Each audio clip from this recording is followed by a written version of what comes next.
ମଣିଷ ଶରୀରରେ କିଛି ଗୁପ୍ତ ଚିହ୍ନ ଗୁଡ଼ିକ ରହିଛି ଯାହାଦ୍ୱାରା ମଣିଷର ଭାଗ୍ୟ ପରିବର୍ତ୍ତନ ହୋଇଥାଏ। ଆଜ୍ଞା ହଁ, ଆପଣମାନେ ମଣିଷ ଶରୀରରେ ଥିବା ଏଭଳି ରହସ୍ୟ ବିଷୟରେ ଜାଣି ଆଶ୍ଚର୍ଯ୍ୟ ହେବେ।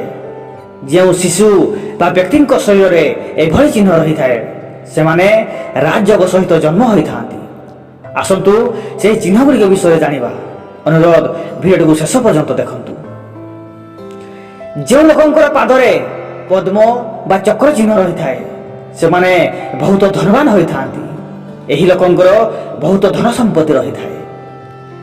ଯେଉଁ ଲୋକମାନଙ୍କର ହାତର ମଝାମଝିରେ ରଥ, ଧ୍ୱଜ, ବାଣ, ଚକ୍ର ଚିହ୍ନ ରହିଥାଏ ସେମାନେ ଭବିଷ୍ୟତରେ ଶାସନ ଓ ପ୍ରଶାସନ କାର୍ଯ୍ୟ କରିଥାନ୍ତି। ଏମାନେ ଜୀବନରେ ବହୁତ ଧନୀ ବ୍ୟକ୍ତିଙ୍କ ମଧ୍ୟରେ ଗଣା ହୋଇଥାନ୍ତି। ଯେଉଁ ଲୋକମାନଙ୍କର ହାତ ପାପୁଲି ମଝିରେ ତୀର ଚିହ୍ନ ରହିଥାଏ ସେହି ଲୋକମାନେ ଅଧିକ ଧନବାନ ହୋଇଥାନ୍ତି। ସାମାଜିକ ସ୍ତରରେ ଏମାନଙ୍କର ମାନ ସମ୍ମାନ ବୃଦ୍ଧି ପାଇଥାଏ। ଯେଉଁ ଲୋକଙ୍କର ପାଦ ତଳେ ତୀର ରହିଥାଏ ସେମାନେ ସୁଖ ସମୃଦ୍ଧିର ଅଧିକାରୀ ହୋଇଥାନ୍ତି। ଏଭଳି ଲୋକେ ଉତ୍ତମ ଶାସକ ମଧ୍ୟରେ ଗଣା ହୋଇଯାଇଥାନ୍ତି।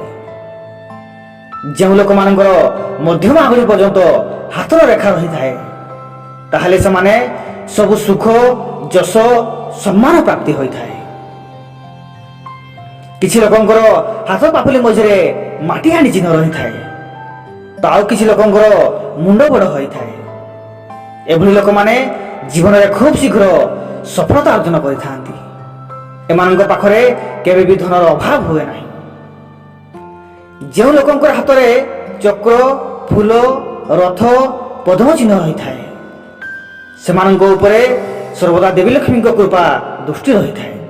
ଏମାନେ ବହୁତ ଧନୀ ହୋଇଥାନ୍ତି। ତ ଦର୍ଶକ ବନ୍ଧୁ, ଭିଡ଼ିଓ ମାଧ୍ୟମରେ ଆମ ଚ୍ୟାନେଲରେ ଏମିତି ନୂଆ କିଛି ଜାଣିବା ପାଇଁ ଭିଡ଼ିଓକୁ ଲାଇକ୍ ଏବଂ ଚ୍ୟାନେଲକୁ ସବସ୍କ୍ରାଇବ୍ କରିଦିଅନ୍ତୁ। ଧନ୍ୟବାଦ।